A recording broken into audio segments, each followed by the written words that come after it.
한번 따라합시다. 능력이신 주님께 나를 맡깁니다. 아멘. 주님이 저와 여러분의 삶을 온전히 주관하실 줄 믿습니다. 자, 지난 한 주간에도 이 코로나 위험 가운데서도 우리 예수님과 함께 동행하셨으니까 네, 천국 가는 그 순간까지 늘 주님과 함께 하시기를 주님의 이름으로 권고를 드립니다. 아킬레스라고 하는 것은 약점을 뜻합니다. 모든 것이 완벽한 사람에게도 한 가지 정도의 약점은 다 있기 마련이라는 뜻이죠. 사람은 누구나 다 약점이 있습니다. 제게도 약점이 있습니다. 강점만 가지고 산다면 얼마나 좋겠습니까? 그런데 강점보다는 오히려 약점이 더 잘 보입니다. 더 잘 눈에 띄게 됩니다. 그래서 누군가하고 싸움을 할 때 먼저 그 상대방의 약점을 들춰내고 조롱을 하죠. 상대방의 약점을 먼저 내가 드러내서 조롱하면 싸움의 기선을 제압하는 효과가 있기 때문입니다. 고대인들이 전쟁할 때 보면 본격적인 이제 전쟁이 시작되기 전에 상대방 병사들에게 서로 욕설을 퍼붓는 것을 볼 때가 있죠. 입에 담을 수 없는 욕설, 들으면 정말 등골이 오싹할 정도로 소름 끼치는 그런 욕설을 퍼붓습니다. 황산벌이라고 하는 우리 한국 영화를 봐도 이 전라도 사투리로, 경상도 사투리로 상대 병사들에게 욕하는 것을 보았을 겁니다. 강대국 아수르가 이 심리전을 통해 히스기야 왕과 유대 왕국을 향해서 비방하고 조롱하는 것도 기선잡기입니다. 우리 신앙생활도 똑같습니다. 신앙생활은 마귀와의 영적인 싸움입니다. 에베소서 6장 11절 보시면 마귀의 간계를 능히 대적하기 위하여 하나님의 전신갑주를 입으라 그랬습니다. 마귀의 간계다. 마귀가 계속 나를 속이고 공격한다는 말이죠. 마귀는 태생적으로 성도들을 공격합니다. 이것이 마귀의 목적이죠.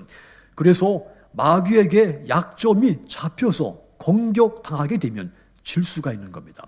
자, 그래서 우리 믿는 사람들은 내 약점이 무엇인가를 깨달아야 됩니다. 그렇다면 여러분들이 신앙생활을 하는 데 있어서 어느 부분이 가장 약하다고 생각이 됩니까? 그것을 알면 그 약한 부분을 보강하셔서 마귀의 간계, 마귀의 공격, 유혹에 대비해서 승리하시기를 주님의 이름으로 권고를 드립니다. 마귀는 언제든지 지혜로운 천사의 모습으로 나타나서 나의 가장 취약한 부분을 교묘하게 파고듭니다. 그것으로 나로 넘어지게 만들죠. 내 믿음과 내 인생을 파괴시키는 것이 마귀의 의도입니다. 이를테면 몸이 약한 사람한테는 질병으로 우리에게 이 공격을 하죠. 돈이 약한 사람은 돈을 통해서, 명예에 약한 사람은 명예, 이성에 약한 사람은 이성을 통해서 우리를 공격하고 시험에 들게 만듭니다. 마귀는 인간의 가장 약한 부분이 무엇인가를 파악하고 그 약한 부분을 통해 침투하며, 그래서 마침내 성도들을 그 믿음에서 멀리 떠나게 만들죠. 마귀가 예수님을 시험할 때도 마찬가지였습니다. 예수님을 시험한 것이 언제였습니까? 예수님이 광야에서 40일 동안 금식 기도한 다음이었습니다. 즉 예수님이 가장 굶주렸을 때 마귀가 나타나서 예수님에게 속삭인 겁니다. 돌로 떡을 만들어 먹어라. 먹는 문제를 가지고 시험을 한 겁니다. 왜 이 먹는 문제를 가지고 시험을 했을까요? 예수님에게 그때 당시 가장 약한 것이 먹는 문제였기 때문이죠. 40일 금식했기 때문에 지금 가장 배가 고픈, 정말 돌이 떡같이 보일 그런 상황, 먹는 것이 가장 취약한 그런 때였습니다. 이처럼 마귀는 인간의 약한 부분을 교묘하게 틈타고 들어와서 인간으로 혼란스럽게 만들고 갈등을 심어주고 해서 마침내 포기하게 만드는 겁니다. 오늘 본문에 나온 이 하와에게도 마찬가지였죠. 마귀가 뱀의 모습으로 하와에게 나타나서 어떻게 유혹을 했습니까? 하와의 최대 약점을 통해 유혹을 했습니다. 그렇다면 마귀가 이 하와를 어떻게 유혹했으며 오늘 저와 여러분들을 어떤 식으로 유혹을 하겠습니까? 가장 먼저는 이 하와에게 하나님의 말씀을 의심하도록 유혹을 했습니다. 하나님께서 선악과를 먹지 말라고 명령하셨을 때가 언제였는가 하면 하와가 탄생되기 전이었습니다. 아담이 혼자 있을 때 하나님이 아담에게 이 선악과, 다른 모든 과일은 네가 다 먹되 이 선악과만큼은 따먹지 말라고 명령을 했죠. 창세기 2장 17절 보시면 선악을 알게 하는 나무의 열매는 먹지 말라. 네가 먹는 날에는 반드시 죽으리라. 아담이 혼자 있었을 때 하나님이 이 명령을 준 겁니다.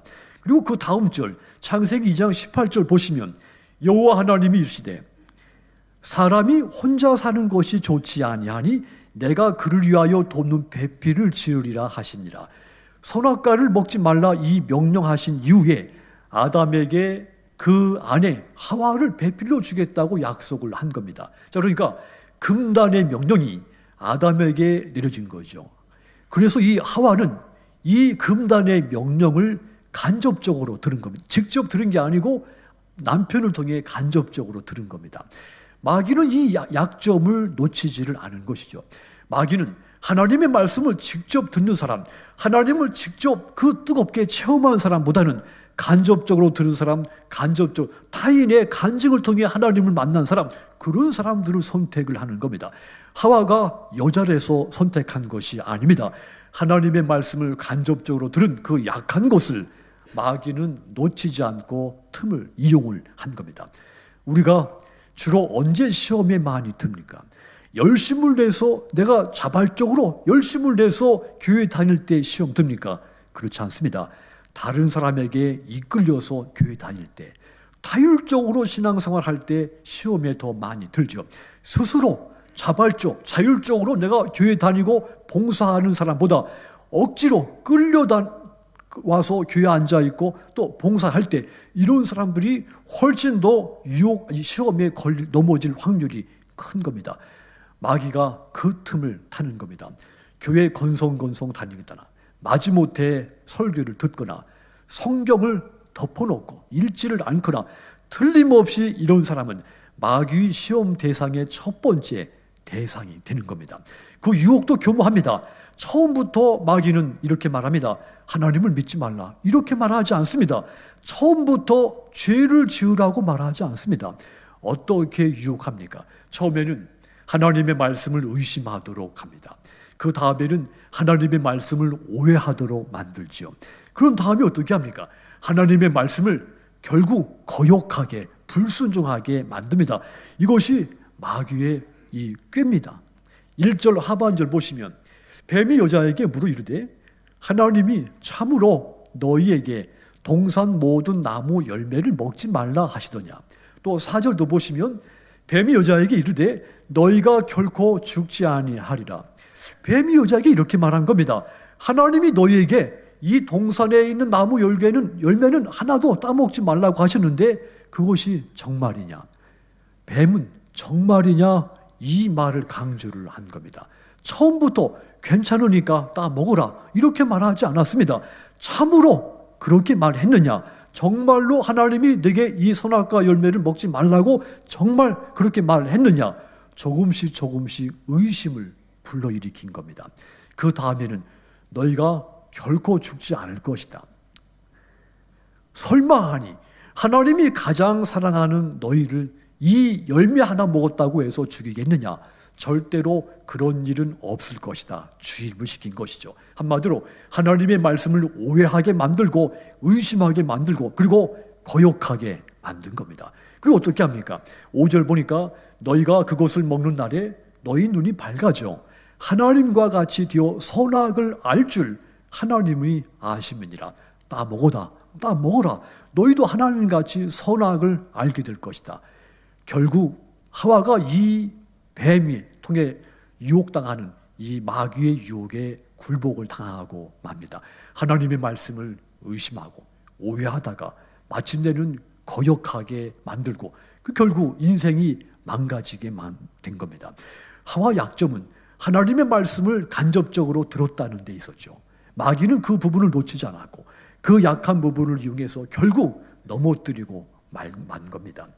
우리가 믿음 생활하면서 하나님과 내가 직접 인격적으로 체험하지 못하고 만나지 못하고 다른 사람의 간증을 통해서 내가 신앙생활을 할 때 우린 말씀에 대해서 의심이 생기기가 쉽습니다.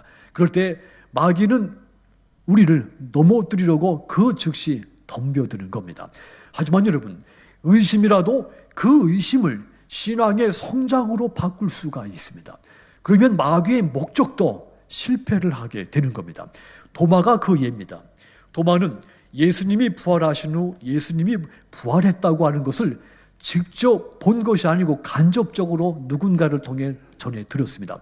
하지만 그래서 이 믿지 못하고 의심을 하게 되죠. 도마는 주님의 그 못자국과 옆구리를 만져보아야만이 예수님이 부활했다는 하는 것을 믿을 수 있겠다고 말을 합니다. 도마는 부활하신 예수님을 직접 보지 못했기 때문에 부활의 믿음이 그에게 확실하게 생기지가 않은 것이죠. 그래서 믿음 반, 의심 반 혼재되기 시작한 겁니다. 하지만 이렇게 의심하는 도마에게 예수님이 찾아오셔서 말씀했죠. 요한복음 20장 27절 보시면 도마에게 이르시되 네 손가락을 이리 내밀어 내 손을 보고 네 손을 내밀어 내 옆구리에 넣어보라. 그리하여 믿음이 없는 자가 되지 말고 믿는 자가 되라 했습니다. 도마에게 주님의 부활에 대한 믿음이 없었지만 내 눈으로 보고 내 손으로 만져보면 믿겠다. 의심 반 믿음 반 신락 같은 믿음은 갖고 있었던 것이죠. 주님은 바로 이런 도마도 포기하지 않고 회복시켜 준 겁니다. 믿음 없는 자가 되지 말고 믿음 있는 자가 되라. 요한복음 20장 28절 보시면 도마가 가로되 나의 주님이시여 나의 하나님이십니다. 도마의 신앙 고백이 나타나게 됩니다. 주라고 하는 거 나의 구주라고 고백했다는 말입니다. 도마는 그때서야 부활의 예수님을 직접 인격적으로 만나고 고백을 한 겁니다. 그 이후부터 도마는 어떤 유혹과 환난에도 흔들리지 않았습니다. 순교자로 하나님 앞에 영광을 돌리게 됩니다. 의심을 도리어 믿음의 성장으로 바꾸어 낸 겁니다. 저와 여러분도 마찬가지입니다. 마귀는 언제든지 말씀을 의심하게 만들어서 나로 믿음에서 멀리 떠나도록 만들어 버립니다. 하지만 예수님은 의심이 많은 우리에게도 찾아오셔서 믿음이 없는 자가 되지 말고 믿는 자가 되라고 말씀을 하십니다. 의심을 믿음의 성숙으로 바꾸라고 끊임없이 우리에게 말씀을 하십니다. 그러므로 여러분 안에 의심이 생길 때, 하나님의 말씀이 그런가 싶은 반의심이 생겨들 때 예수님을 직접 내가 인격적으로 만나야 되며 만날 수 있는 기회인 것을 깨닫고 주님을 찾으시기를 주님의 이름으로 축원합니다. 그래야 마침내 주님을 향해서 나의 주, 나의 하나님이시라고 하는 이 크고 위대한 고백이 탄생하게 되기를 주님의 이름으로 축원합니다. 이렇듯 마귀는 우리를 유혹할 때 가장 먼저 하나님의 말씀을 의심하도록 유혹한다 했습니다. 하지만 마귀가 심는 그 의심을 반대로 여러분의 신앙의 성장으로 바꾸시는 더 큰 믿음이 여러분들이 되시기를 주님의 이름으로 축원합니다. 마귀는 또 어떻게 하와를 유혹했는가 하면 전체를 보지 말고 부분을 보아라. 부분에 집착하라. 이렇게 끊임없이 유혹을 했습니다. 에덴 동산이 얼마나 좋은 곳이었습니까? 모든 것이 아름답고 모든 것이 차고 넘치는 곳이었습니다. 풍부한 곳이었죠. 아무 일을 하지 않아도 항상 풍족하게 먹고 살 수 있는 가장 완벽한 낙원이었습니다. 그런데 하와는 그 많은 과일 가운데 그 아주 적은 부분 선악과에 집착을 한 겁니다. 그 하나는 무시해도 상관이 없는 것이었습니다. 선악과가 없다고 해서 하와가 불행해지는 것도 아니었죠. 이 선악과 하나가 없다고 해서 굶게 되는 것이 아닙니다. 하와에게 선악과는 아주 작은 부분에 불과한 겁니다. 그런데 하와는 끝까지 그 작은 것에 불과한데도 불구하고 집착을 버리지를 못합니다. 끊임없이 마귀가 그 하와에게 선악과에 주목하게 만든 겁니다. 이것을 소탄대실이라고 말하죠. 적은 것을 욕심내다가 큰 것을 잃어버리는 겁니다. 하와는 적은 것을 탐심내다가 동산 전체에 가득한 풍성한 것을 먹고 즐길 수 있는 삶을 다 빼앗기고 맙니다. 여러분, 하와는 에덴 동산의 그 수많은 전체를 보며 인생을 즐기며 살아야 됐죠. 하나님이 그렇게 창조했습니다. 이 넓은 에덴 동산의 아름다움과 풍부함을 네가 한마디로 누려라. 이것이 하와에게 주신, 하나님이 주신 삶의 명령입니다. 가치관입니다. 그런데 그는 끝까지 마귀의 이 부분에 집착하라고 하는 유혹을 이겨내지 못하고 굴복당해서 결국은 가장 아름다웠을 그의 인생과 믿음이 파괴되고 만 겁니다. 마귀가 목적하는 대로 결과가 그렇게 되고 만 겁니다. 여러분, 신앙은 전체를 보아야 하는 겁니다. 부분을 보는 사람은 언제든지 시험에 듭니다. 여러분들이 교회를 볼 때 전체를 보는 사람이 있고 부분만 보는 사람이 있습니다. 어떤 문제든지 전체를 보고 부분을 보면 부분의 모든 일들이 쉽게 이해가 됩니다. 거꾸로 부분을 보고 전체를 보지 않으면 모든 일들이 다 이해가 되지 않고 불평과 불만으로 보이는 겁니다. 이런 사람이 시험에 드는 겁니다. 욥을 보십시오. 욥이 고난을 당할 때 욥의 행동을 보면 중요한 영적인 교훈이 있습니다. 욥이 고난을 크게 당했죠. 재산이 다 날아갔습니다.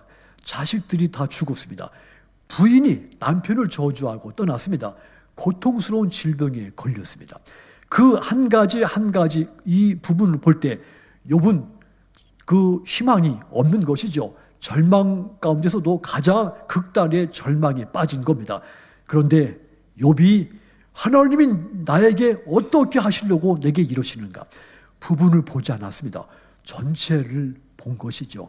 욥기 23장 10절 보시면 그러나 내가 가는 길을 그가 아시나니 그가 나를 단련하신 후에 내가 순금같이 되어 나오리라. 고난을 당하는 인생 한 부분을, 고난 그 부분을 보지 않고 자신의 인생 전체를 본 것입니다. 내가 가는 길 전체를 주님께서 하나님이 아신다고 고백한 것이죠. 내 전 인생 속에 하나님이 무엇을 행하시려고 내게 이렇게 부분에 고난, 절망을 겪게 하시는 것인가? 그래서 욥이 고난이 끝나고 난 다음에는 더 많은 것으로 복을 누릴 수가 있게 된 겁니다. 여러분, 만일 욥이 그 고난을 당했을 때 그 고난 당하는 그 한 가지만 생각하고 왜 하나님 내게 병을 주고 왜 내 너무 소중한 내 아이들을 뺏어가고 아내가 떠나고 왜 내 재산을 다 뺏어가고 왜 이러십니까?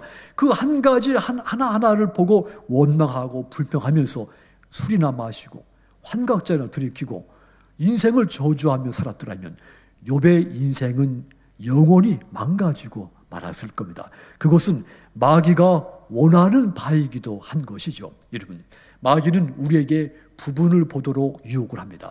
절망스러운 그 부분, 그것만 끊임없이 생각하도록, 집착하도록 우리를 유혹을 하죠. 예레미야가 3장 24절 보시면 내 심령에 이르기를 여호와는 나의 기업이시니 그러므로 내가 그를 바라리라 하는도다. 이 부분을 현대인의 성경으로 읽으면 더 의미가 더 다가옵니다. 내 심령이 말하는구나. 여호와는 나의 전체이심으로 내 희망을 그에게 둔다. 나의 기업이시니, 이 말은 나의 전체이시니 이런 뜻입니다. 한마디로 하나님은 내 인생의 일부가 아니라 내 인생의 전체입니다. 그래서 내가 하나님 앞에 희망을 둡니다. 이런 고백입니다. 하나님을 바라볼 때도 부분을 바라보지 말고 전체를 바라보라는 뜻입니다. 그러므로 작은 한 부분이 보이면서 마음이 상하고 원망스럽고 불평스럽고 분노가 일어나거든. 아, 마귀가 나를 지금 유혹하는구나. 나를 넘어뜨리게 하려고 하는구나. 이렇게 속히 판단하시고 영적으로 깨어있기를 주님의 이름으로 축원합니다. 마귀는 끊임없이 저와 여러분들을 가만두지 않습니다. 전체를 보지 말아라. 부분만 봐라. 네가 지금 이 부분에 힘들지 않느냐. 끊임없이 거기에 생각이 집착하게 만들어서 마침내 아름다운 저의 믿음과 그 삶을, 저와 여러분의 삶을 무너뜨리고 가장 불행 속에 빠뜨리고 마는 겁니다. 여러분, 하나님은 우리에게 많은 것을 은혜로 주셨습니다. 하지만 사탄은 끊임없이 하나님이 우리에게 주신 모든 것, 전체에 대해서 눈을 감게 만듭니다. 그리고는 반대로 내가 가지지 못한 것만 자꾸 집착하도록 마귀를 속삭이죠. 하나님은 예수님을 통해 저와 여러분들에게 생명을 주었습니다. 이것은 우리에게 전체를 주신 겁니다. 이것보다 더 큰 것은 없는 겁니다. 주님은 우리의 부분이 아닌 것입니다. 전부이신 겁니다. 그러므로 나의 전부이신 주님만 바라보시고 나의 소망을 그 주님께 두시도록 주님의 이름으로 축원합니다.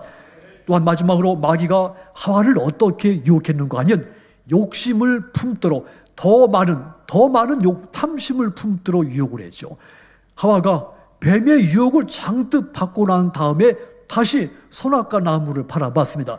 그랬더니 그 선악과 나무가 어떻게 보였습니까? 6절 보시면, 자 6절 다 같이 한번 읽으십시오.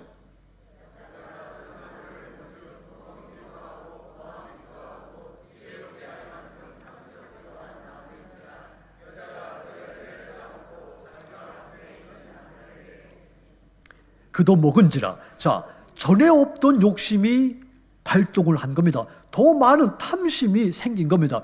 에덴 동산에 있는 모든 것이 다 자기 것이라고 했죠. 하나님은 모든 과일이며 동물, 모든 피조 세계를 아담과 하와에게 통치하도록 관리하도록 맡겼습니다.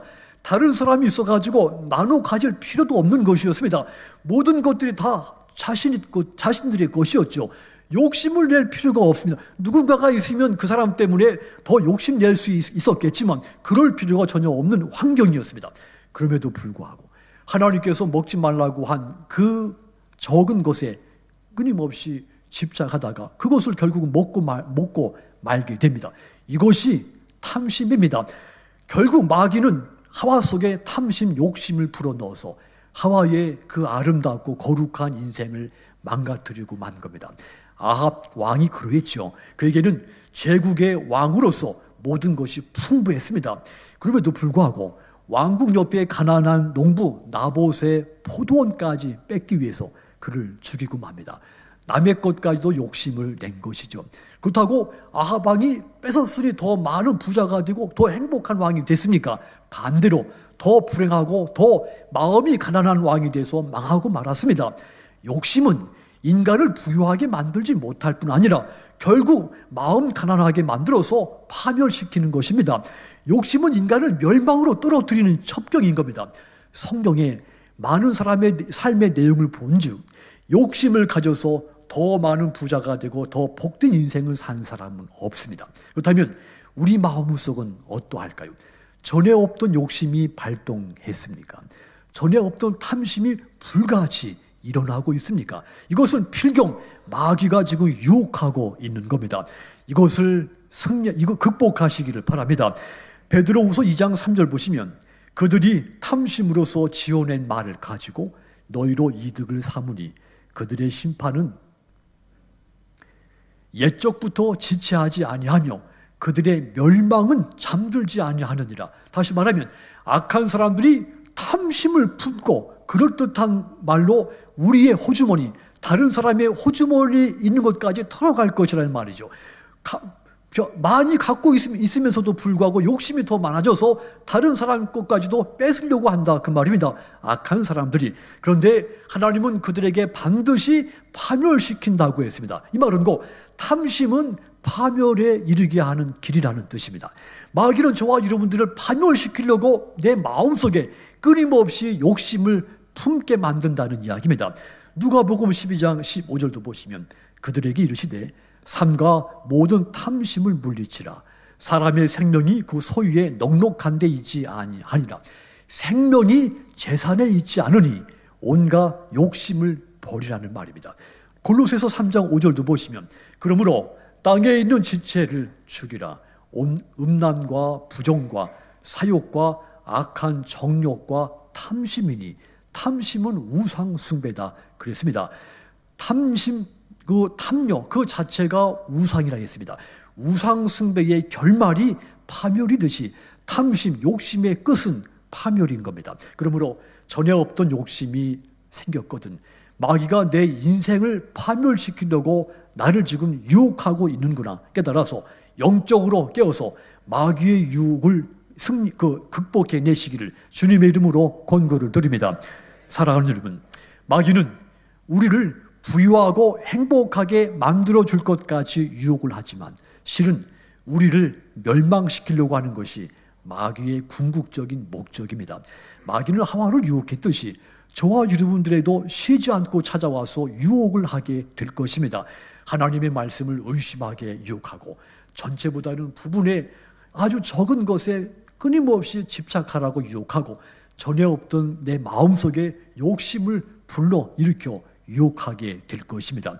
신앙은 마귀의 이런 유혹과의 싸움이라고 했습니다. 이 영적 싸움에 지면 누구든지 저도 마찬가지입니다. 멸망, 파괴되고 마는 겁니다. 하지만 이 싸움에서 이기면 영광과 축복이 넘치게 됩니다. 영적 사탄과의 싸움에서 크게 승리하셔서 영광과 찬송이 가득한 여러분의 인생이 되시기를 주님의 이름으로 축원합니다. 기도하겠습니다.